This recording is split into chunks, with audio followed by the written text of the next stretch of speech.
नमस्कार। ABP news की इस विशेष कवरेज में आपका बहुत बहुत स्वागत है।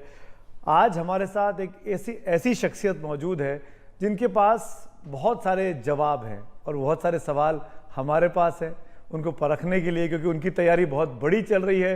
वो राष्ट्रीय राजनीति पर छाना चाहते हैं। हम जानना चाहते हैं कि आखिरकार हिंदुस्तान की आवाम, हिंदुस्तान की जनता क्यों आम आदमी पार्टी को वोट करे। मेरे साथ आप ठीक समझे दिल्ली के मुख्यमंत्री और आपके नेशनल कन्वीनर अरविंद केजरीवाल जी हैं। स्वागत है आपका अरविंद जी। अरविंद जी, पहला सवाल क्या, मैं सिर्फ त्यौहार का मौसम चल रहा है, मंगलवार का दिन है, आप हनुमान जी के भक्त हैं, मंदिर में जाते हैं, हनुमान चालीसा याद है अभी आपको कि भूल गए? नहीं, हनुमान चालीसा तो बिल्कुल याद है। सुनाइए। आज हनुमान जी की आरती सुनाते हैं। हाँ। आरती कीजिए हनुमान लला की, दुष्ट दलन रघुनाथ कला की, जाके बल से गिरवर कांपे, रोग दोष जाके निकट न झांपे, अंजनी पुत्र महाबलदाई, संतन के प्रभु सदा सहाय। मैं गाता बहुत खराब हूँ, तो जो लोग सुन रहे होंगे वो कहेंगे कि क्या गाता है ये। अब आप वाकई में हनुमान जी की पूजा करते हैं, मंगलवार करते हैं, हर रोज़ करते हैं? नहीं, बिल्कुल हर रोज़ तो नहीं, लेकिन हनुमान जी का बचपन से ही हनुमान जी का भक्त रहा हूँ मैं। ये क्योंकि आप हनुमान जी की बात कर रहे हैं, हनुमान जी जाने जाते हैं बुराइयों को ख़त्म करने के लिए, अच्छाइयों के प्रतीक के तौर पे। आपकी पार्टी जो 10 साल पहले शुरू हुई, आज दो राज्यों में आपकी सरकारें हैं। तीन ही विचारधारा ऐसी रही हैं जो अब तक एक से अधिक राज्यों में पहुंची, चाहे कांग्रेस की हो, चाहे भाजपा की हो या लेफ्ट की हो। अब आम आदमी पार्टी पहली ऐसी है जो दिल्ली और पंजाब आपके पास है। वाकई में 10 साल पुरानी पार्टी के लिए बहुत बड़ी बात है। कितनी बड़ी जिम्मेदारी आप मान रहे हैं कि हिंदुस्तान की जनता आपके कंधों पर रख रही है इस चीज़ को? देखिए, हम नेता नहीं हैं, हमें राजनीति करनी नहीं आती, तो ये हमारी स्ट्रेंथ भी है, ये हमारी वीकनेस भी है। हम शुरू से ही देश के लिए काम करते रहे। पहले राजनीति में आए थे, उसके पहले 10-12 साल मैंने दिल्ली की झुग्गियों में काम किया था। इनकम टैक्स की नौकरी करता था। इनकम टैक्स की नौकरी छोड़ के दिल्ली की झुग्गियों में कई दिन रहा, मैं वहाँ पे काम किया। उस वक्त भी यही था कि देश आगे बढ़ना चाहिए। फिर अन्ना आंदोलन हुआ, तब तक तो ये कभी सोचा भी नहीं था कि राजनीति में आएंगे। 10 साल के अंदर 2 राज्यों में हम कैसे आए? क्योंकि जो बातें हम कर रहे हैं वो इस देश की जनता को छू रही है, उसके दिल को छू रही है, उसकी रोज़मर्रा की ज़िंदगी को छू रही है। हम कहते हैं कि हम आपके बच्चों को अच्छी शिक्षा देंगे, हम आपके घर में हर आदमी के इलाज की अच्छी व्यवस्था करेंगे, फ्री इलाज की व्यवस्था करेंगे। ये हर आदमी चाहता है। दिल्ली के अंदर हमने करके दिखा दिया। लोगों ने देखा कि ये बातें नहीं करते, ये एक्चुअली काम करते हैं। बस यही बातें लोगों को छू रही है। आज तक 75 साल में भारत की राजनीति के अंदर किसी पार्टी ने ये नहीं कहा कि मुझे वोट दे दो, मैं तुम्हारे बच्चों के लिए अच्छे स्कूल बनाऊंगा, मुझे वोट दे दो, मैं तुम्हारे परिवार के लिए अच्छे अस्पताल बनाऊंगा, तुम्हारी बिजली ठीक करूंगा, तुम्हारा पानी ठीक करूंगा। किसी ने नहीं कहा। मुझे दुख इस बात का भी होता है कि 75, अगर हमने 5 साल में स्कूल, अस्पताल, बिजली, पानी ठीक कर दिए, 75 साल के अंदर इन पार्टियों ने क्यों नहीं किया? ये तो एक प्रश्न उठता है। ये भी कर सकते थे, पर इन्होंने लूटने के सिवा, बाकी पार्टियों ने, नेताओं ने देश को लूटने के सिवा कुछ नहीं किया। पर अरविंद जी, अब आप लोग पंजाब के बाद हिमाचल की तैयारी कर रहे हैं, पड़ोसी राज्य है, गुजरात में चुनाव आ रहा है, वहाँ अभी आपने रोड शो किया इसी संडे को, बड़ा लंबा चौड़ा। मैं ये पूछना चाह रहा था आपसे कि आपको लग रहा है कि बाहर की जनता आपको स्वीकार कर रही है, वेलकम करेगी? जैसे पूरे देश में क्या, पूरी दुनिया में आप ले लीजिए, इंसान की ज़रूरतें तो वही हैं। हर आदमी चाहता है एक अच्छा रोज़गार हो, महीने की तनख्वाह आ जाए, मेरे बच्चों को अच्छी शिक्षा मिल जाए, घर में सबके खाने के लिए हो, अगर कोई बीमार हो जाए तो अच्छा अस्पताल मिल जाए, बिजली हो, पानी हो, सड़क हो। यही तो चाहता है एक आम आदमी की ज़िंदगी, चाहे वो गुजरात का रहने वाला हो, चाहे हिमाचल प्रदेश का हो, चाहे दिल्ली का हो, चाहे पंजाब का हो। अब सब लोग देख रहे हैं, यार इन्होंने दिल्ली में कर दिया, पंजाब में सरकार बनते ही 10 दिन के अंदर इतने बड़े बड़े निर्णय ले रहे हैं, तो लोगों को एक भरोसा बनता जा रहा है। राजनीति के अंदर हमारे क्या हुआ, लोगों का भरोसा टूट गया, पार्टियों पे भरोसा टूट गया, नेताओं पे भरोसा टूट गया। लोगों को लगता है झूठे हैं, मक्कार हैं, भ्रष्टाचारी हैं, लूटते हैं। आम आदमी पार्टी के साथ वो नहीं है। आम आदमी पार्टी के साथ इनको लगता है ये कट्टर ईमानदार हैं, ये लड़के देशभक्त हैं, इनको एक मौका मिलना चाहिए। अब गुजरात में मैं गया, वहाँ 27 साल से बीजेपी का राज है। एक चीज़ सारी जनता कह रही है कि जी 27 साल में इनमें बहुत अहंकार आ गया, अब इन्होंने जनता की सुननी बंद कर दिया। उनको एक ऐसी सरकार चाहिए जो जनता की सुने, जनता के हिसाब से काम करे, जो ईमानदार हो। मल्लिका अर्जुन जी, 27 साल से बीजेपी लगातार चुनाव जीतती आ रही है। विधानसभा में भी, लोकसभा में भी बीजेपी का प्रदर्शन गुजरात में हमेशा अच्छा रहा। ऐसे में क्यों आम आदमी पार्टी, जिसके गिने चुना एक भी जिसका विधायक नहीं है, एक आध दो जगह पे आपके पार्षद जरूर हैं, क्यों जनता आप पे भरोसा करेगी गुजरात? क्योंकि ऐसा नहीं कि लोग बीजेपी से खुश हैं, कई सारे फैक्टर्स हैं। जैसे एक तो ये कि बहुत सारे लोग बीजेपी से नाराज हैं वहाँ पे, लेकिन वो कांग्रेस को तो बिल्कुल नहीं देना चाहते, हार पीट के फिर वो बीजेपी को दे देते हैं। दूसरा, वो बीजेपी से खुश नहीं है, लेकिन कांग्रेस बीजेपी की जेब में है, सारे नेता उनके, सारी पार्टी उनके कांग्रेस की, बीजेपी की जेब में है, तो वो बीजेपी के अलावा कोई पार्टी नहीं है वहाँ पे। अब एक सशक्त पार्टी के रूप में आम आदमी पार्टी कांग्रेस के अल्टरनेट बन के वहाँ जा रहे हैं? नहीं, हम जनता की उम्मीदों, जनता को एक अच्छी उम्मीद लेके जा रहे हैं।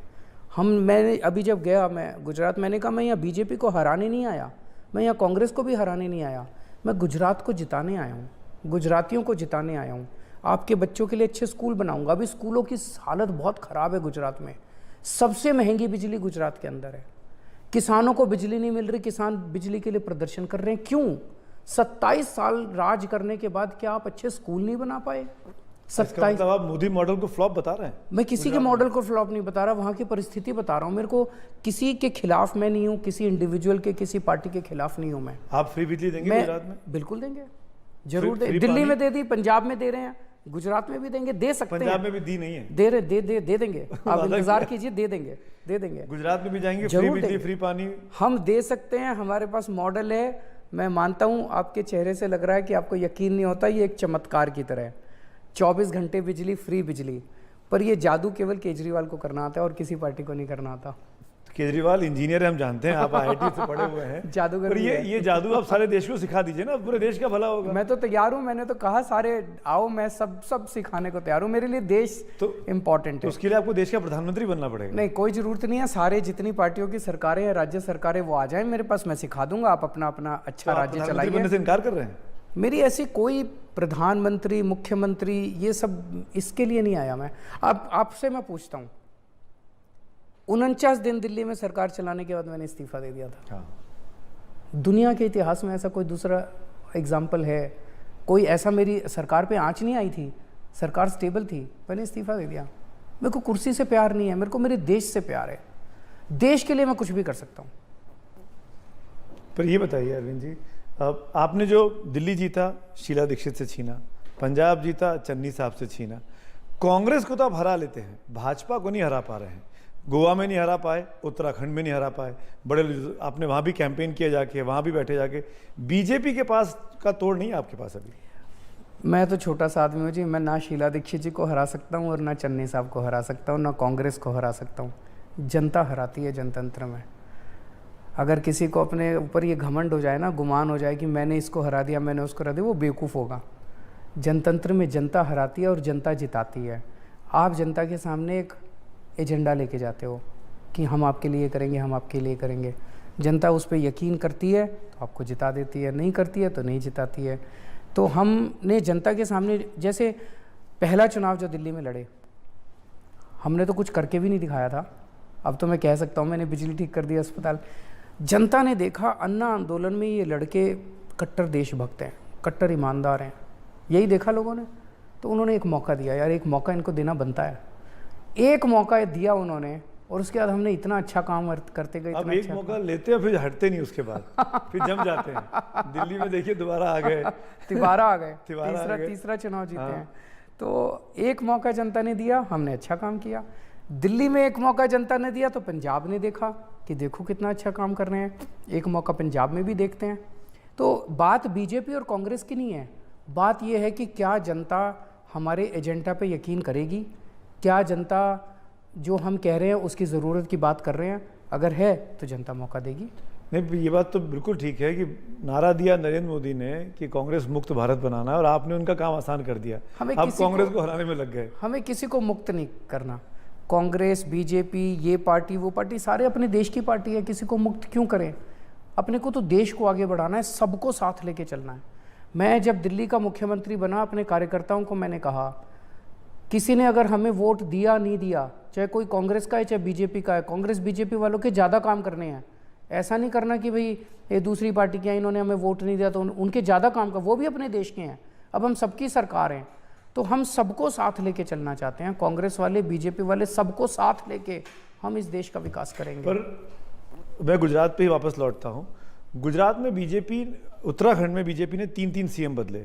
आप वहाँ गए, आप नहीं कन्विंस कर पाए, बीजेपी की सीटें लगभग उतनी आ गई। गुजरात में उन्होंने सीएम बदला है हाल ही में, आप गुजरात जा रहे हैं, आपको लगता है कि मुकाबला कर पाएंगे? क्योंकि बीजेपी सीएम बदलती है, उसको फायदा हो जाता है उस चीज़ का। नहीं, हो सकता है, मतलब ये तो समय बताएगा कि वो जनता को ज़्यादा कन्विंस कर पाते हैं कि हम जनता को ज़्यादा कन्विंस कर पाते हैं, जनता किस पे यकीन ज़्यादा करती है। दूसरा, जो आपने गोवा, उत्तराखंड वगैरह, हमारी एक छोटी पार्टी है। अब कहाँ छोटी है? 2 राज्यों में सरकार है। केवल 10 साल ही हुए हैं, सब जगह संगठन नहीं है हमारा। उस वैसे आप कह सकते हैं संगठन सब जगह नहीं है, तो हम कोशिश कर रहे हैं, जनता के बीच में जा रहे हैं। कितने जगह जनता हमें भरोसा करेगी, समय बताएगा। संगठन की कमजोरी रही गुजरात, गोवा में और उत्तराखंड में, या आप समझ नहीं पाए आप वहाँ की राजनीति? नहीं, ऐसा संगठन की कमजोरी रही। मतलब एकदम से 3-4 राज्यों के अंदर एक नई पार्टी को वो करना थोड़ा मुश्किल था।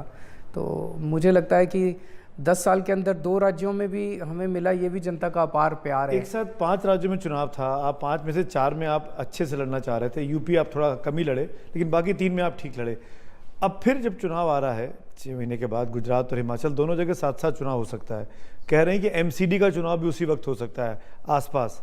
तो ऐसे में 3 जगह केजरीवाल साहब की ताकत बटेगी। कोशिश करेंगे। कैसे मैनेज करेंगे? कोशिश करेंगे। तीनों जगह आप स्टेक पे हैं। नहीं, ज़रूर कोशिश करेंगे, और मैं समझता हूँ कि जहाँ भी जनता मौका देगी वहाँ पे हम काम करके दिखाएंगे।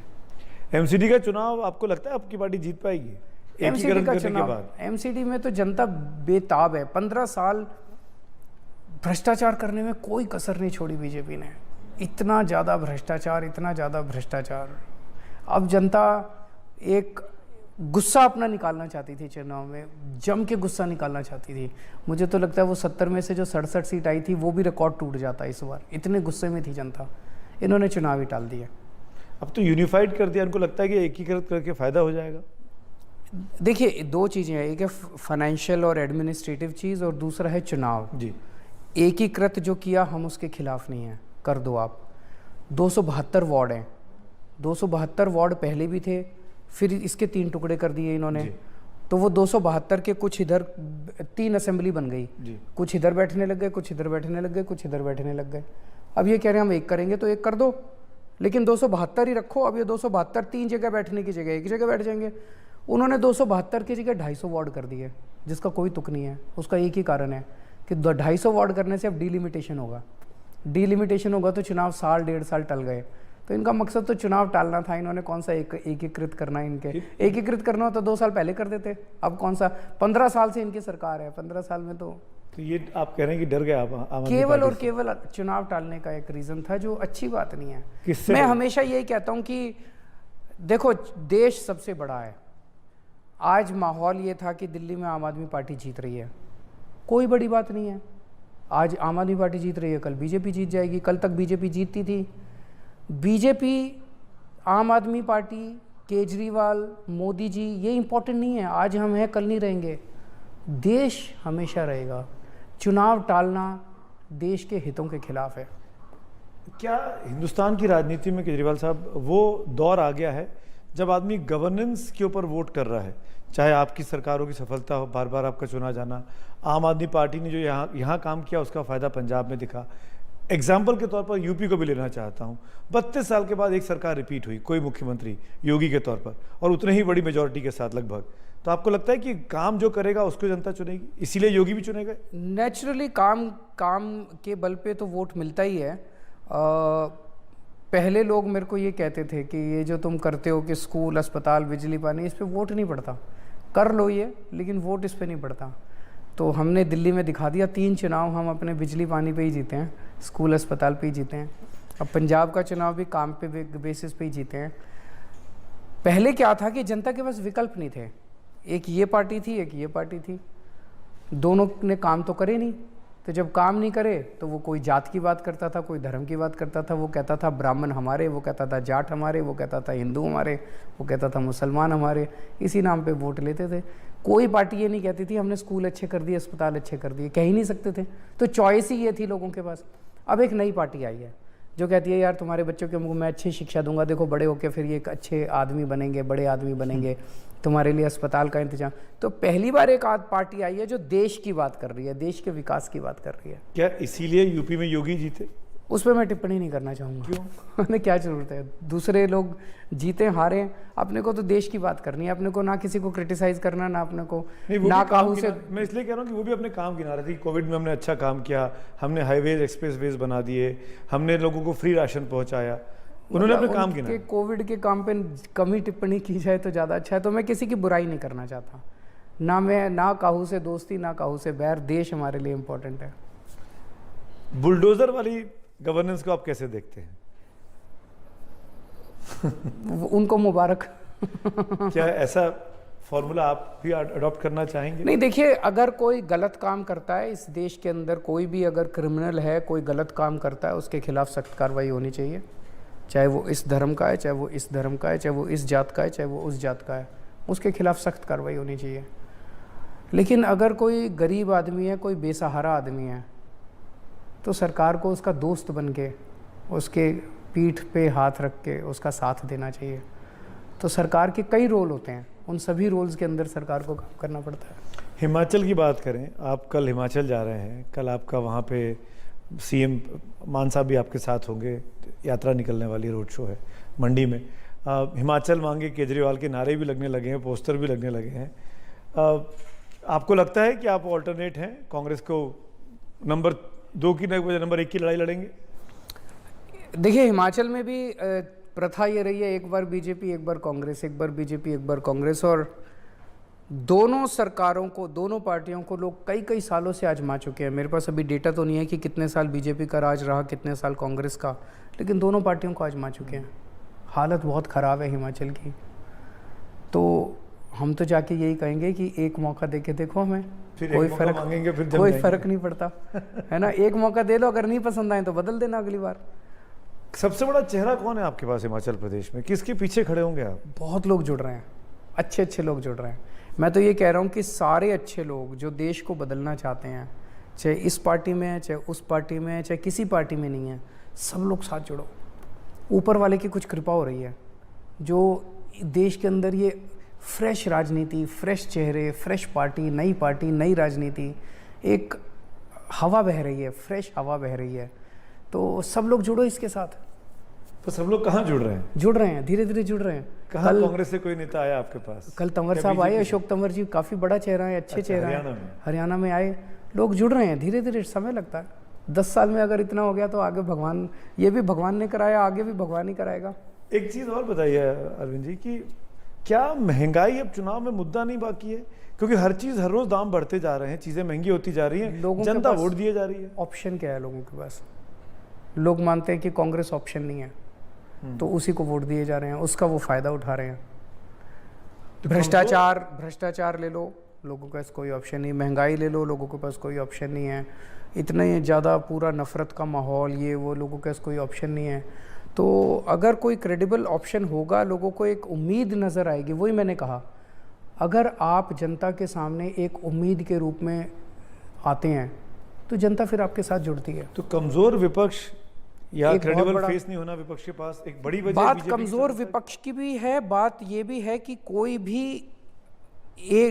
इवन सत्ताधारी पार्टी भी, मैं तो ये भी कहूँगा, कोई जनता के सामने एक क्रेडिबल एजेंडा नहीं दे पा रहा। मैं पंजाब का उदाहरण देता हूँ आपको। अभी पंजाब में हम चुनाव लड़े, पंजाब में ये सारी पार्टियाँ मेरे को गालियाँ देती थी। बीजेपी भी गालियाँ देती थी, कांग्रेस भी गालियाँ देती थी, अकाली दल भी गालियाँ देते थे, सुबह से शाम तक केवल और केवल गालियाँ देते थे। मैंने किसी को गाली नहीं दी। मैंने वहाँ पे जब भी मैं जाता था, मैं कहता था मैंने दिल्ली में स्कूल अच्छे कर दिए, तुम्हारे भी स्कूल अच्छे कर दूंगा, अस्पताल, बिजली, पानी, महिलाओं के लिए 1000 रुपये। मैं केवल और केवल उनके भले की बात करता था, इसीलिए जनता हमारे साथ जुड़ी।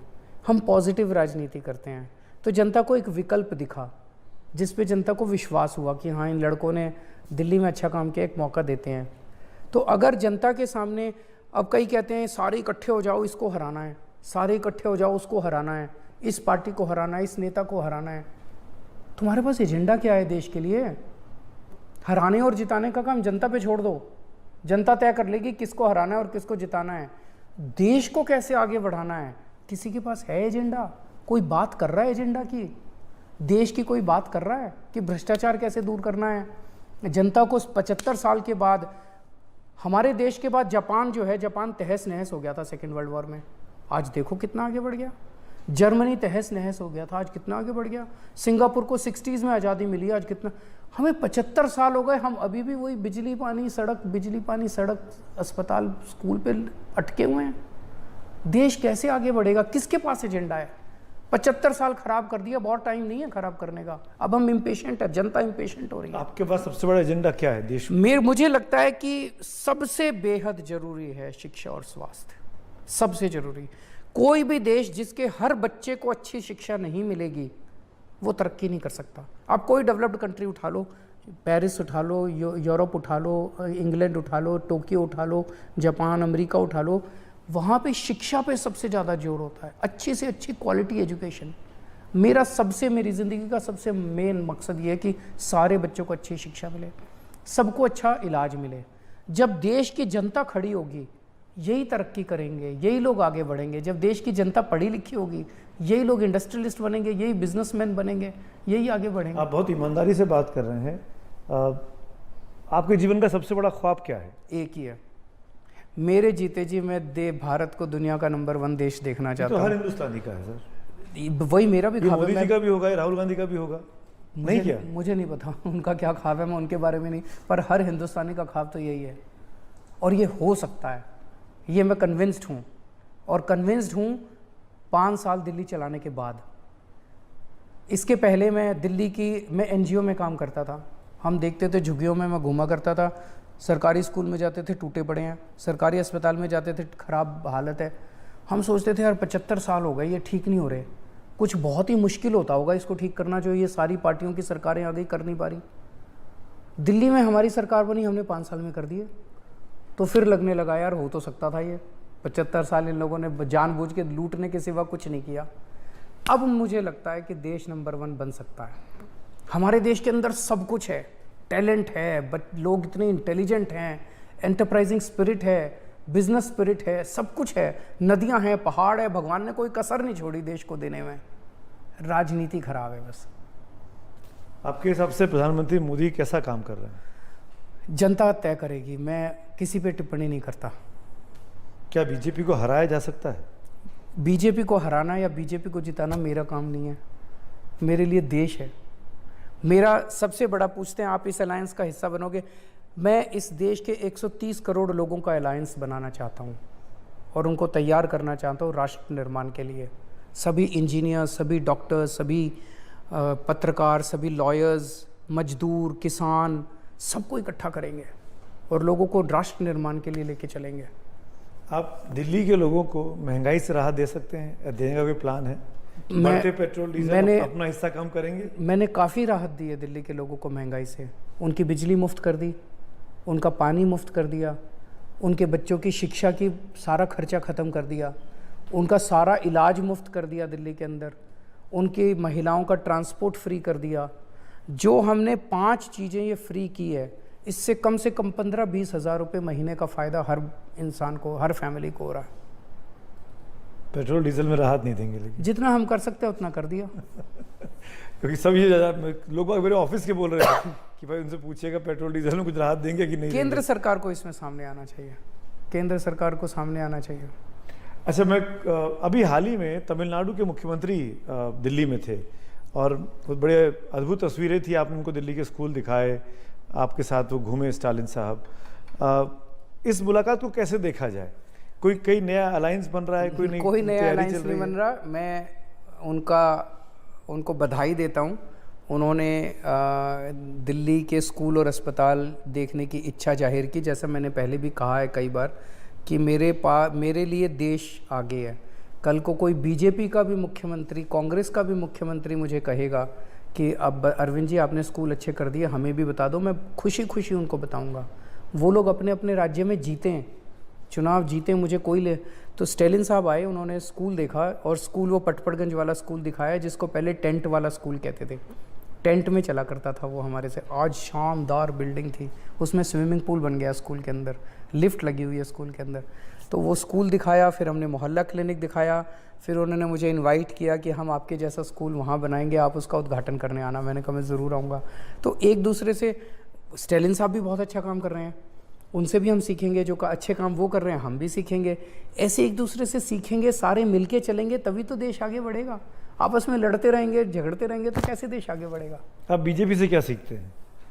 अगर कोई अच्छा काम वो करेंगे तो हम सीखेंगे उनसे भी। मैं इसलिए बोल रहा हूँ कि अगले दिन तमिलनाडु भवन का उद्घाटन था, पूरा विपक्ष इकट्ठा हुआ वहाँ पे।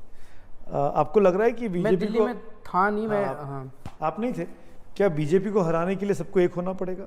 मेरे फिर कहा, मेरी ज़िंदगी का मकसद किसी को हराना या किसी को जिताना नहीं है। मैं देश को जिताना चाहता हूँ, देश को आगे करना चाहता हूँ। और सभी पार्टियों से आह्वान करता हूँ, यहाँ तक कि बीजेपी, कांग्रेस, सबसे, कि सारे मिलके देश को आगे बढ़ाते हैं। 2024 की तैयारी शुरू हो गई, सब पार्टियों ने अपना अपना प्रोग्राम जो है धीरे धीरे करके इम्प्लीमेंट करना शुरू कर दिया है। 24 पे सबकी नज़र है। सबसे पहला पड़ाव आ रहा है राष्ट्रपति का चुनाव। आपको लगता है कि वहाँ पर एक नया अलायंस बन सकता है जो बीजेपी के कैंडिडेट को टक्कर दे? हमारे पॉइंट ऑफ व्यू से तो देखो जी, हम देखेंगे कि कौन सा कैंडिडेट अच्छा है। हमें अच्छा राष्ट्रपति चाहिए। जो भी अच्छा राष्ट्रपति होगा, जो अच्छा कैंडिडेट होगा, हम उसको वोट देंगे। हमारे तो वोट से फ़र्क भी नहीं पड़ता ज़्यादा। क्यों नहीं? एक एक वोट का मतलब है सर? थोड़े से वोट है हमारे, तो पंजाब और दिल्ली मिला के थोड़े से वोट है हमारे। तो हमारे जो भी थोड़े से वोट हैं, जो भी अच्छा, हम चाहते हैं कि जो भी राष्ट्रपति बने वो देश की आन बान और शान होना चाहिए। हम अच्छे कैंडिडेट। किसी का नाम सुझाना चाहेंगे आप? नहीं।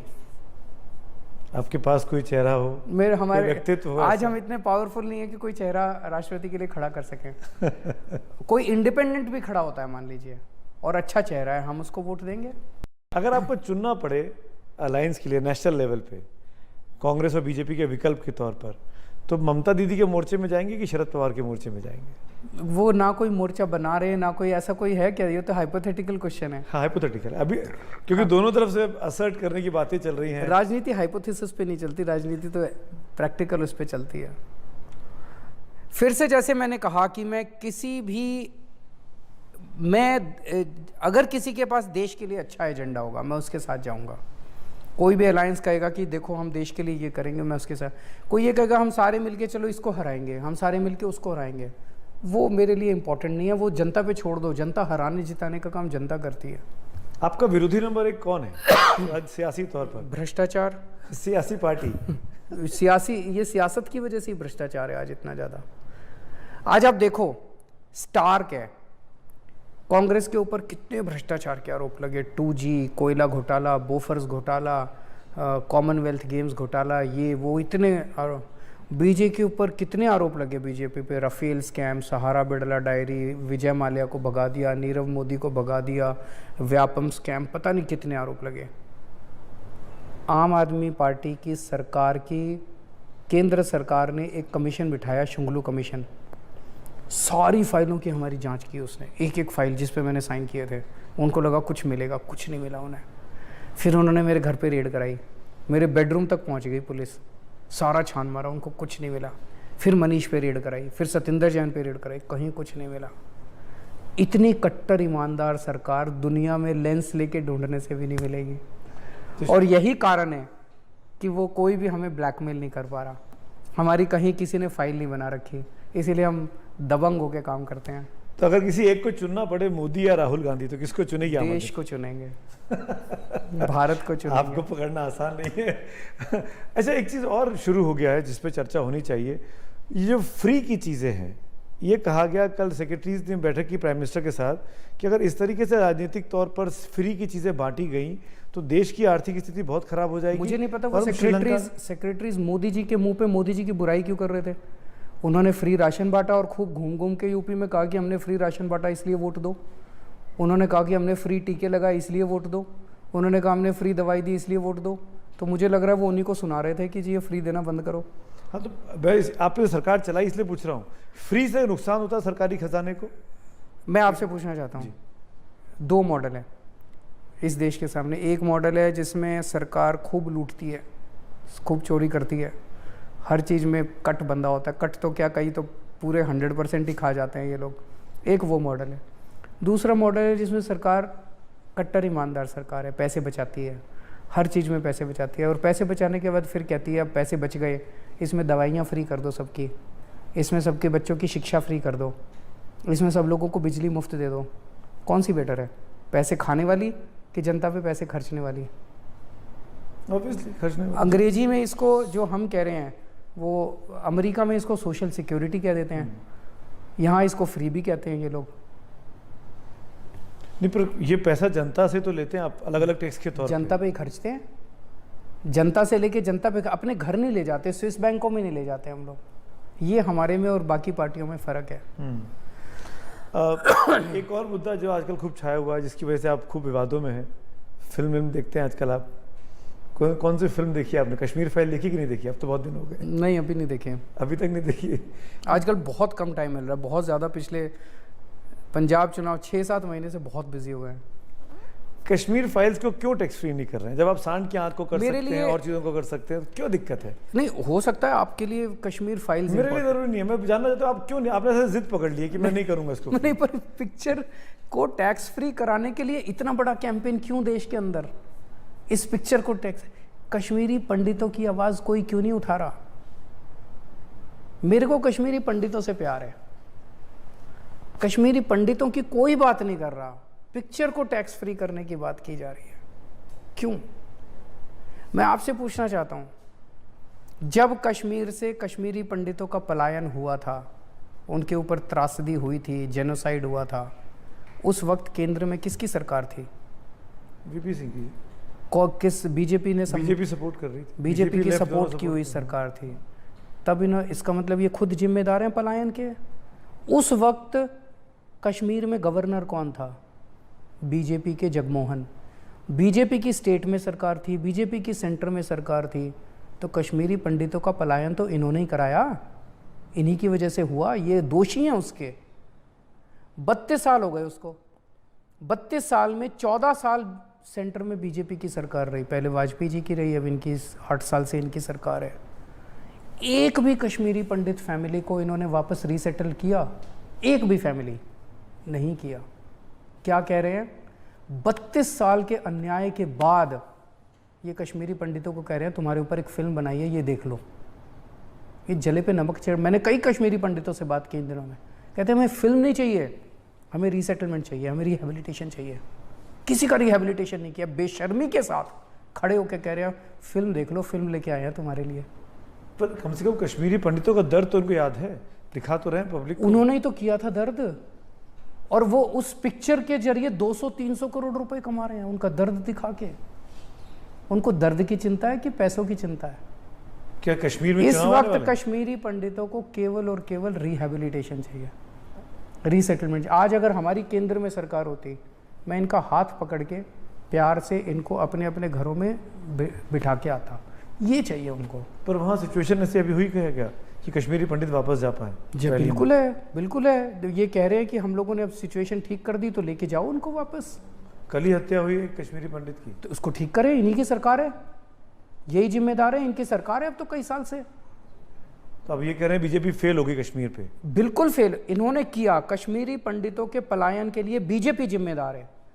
उसके बाद 14 साल इन्होंने कोई रिहेबिलिटेशन के अटेम्प्ट नहीं किए, और 32 साल के बाद आज आके कहते हैं तुम्हारे लिए पिक्चर बना दी, पिक्चर देख लो, और वो भी पैसे खर्च करके। हमने अपने लेवल पे जो हम कर सकते थे हमने किया।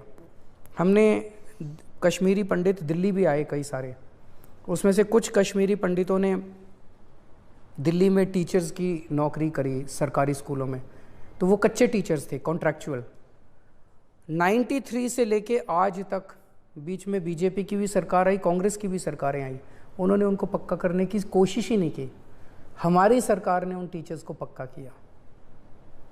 तो मेरे हाथ में जितना है मैं उनके लिए कर रहा हूँ। ये क्या कह रहे हैं कि पिक्चर आ गई, पिक्चर देख लो, पिक्चर आ गई, पिक्चर देख लो, पिक्चर टैक्स फ्री कर दो।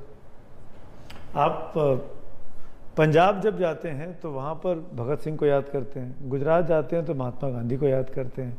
ऐसा क्यों है कि आप स्टेट के हिसाब से अपने आइकन को चुन रहे हैं? नहीं, ऐसा नहीं है। हम हमारे लिए भगत सिंह जी भी इम्पोर्टेंट हैं, बाबा साहब अम्बेडकर भी इम्पोर्टेंट हैं, गांधी जी भी इम्पोर्टेंट है। आप मेरे सेक्रेटेरिएट में, दफ्तर में आए हैं, मेरे रूम में मेरे कुर्सी के पीछे गांधी जी की तस्वीर लगी हुई है। पंजाब में क्यों मना कर दिया? इससे ये साफ जाहिर होता है, जब से हमने कहा कि हम बाबा साहब अम्बेडकर की तस्वीर लगाएंगे, सारी बीजेपी और सारी कांग्रेस चढ़ गई हमारे ऊपर। बाबा साहब अम्बेडकर की तस्वीर क्यों लगाओगे? इतनी नफरत क्यों है इन लोगों को बाबा साहब अम्बेडकर से, बीजेपी और कांग्रेस वालों को? इतनी नफरत? मैंने क्या गलत कर दिया भाई? जो पहले से तस्वीरें लगी हुई थी उनको किसी को नहीं हटा रहे, जो गांधी जी की भी लगी हुई है, दूसरी।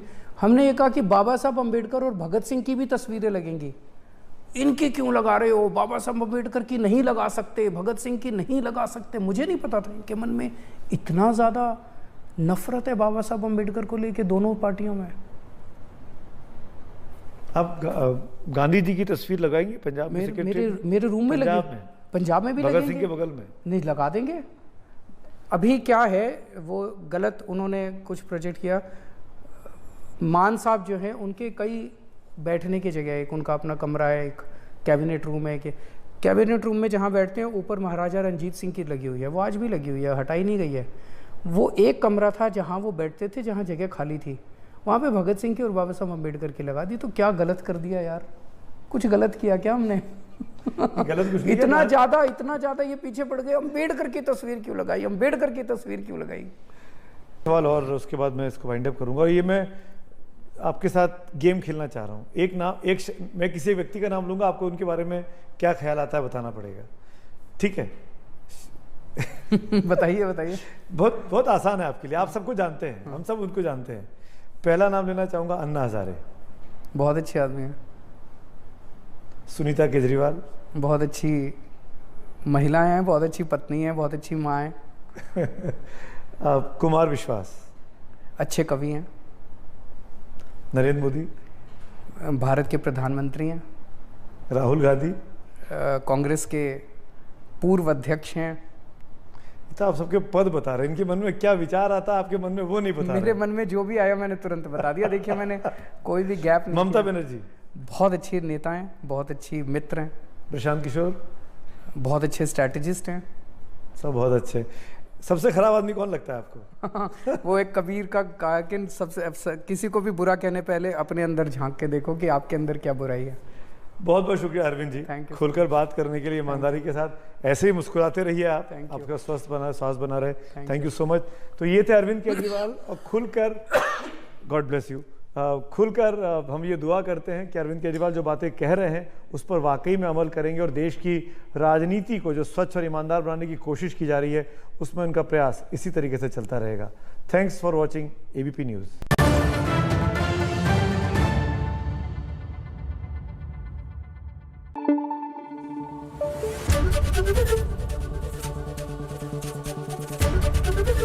ABP न्यूज़ आपको रखे आगे।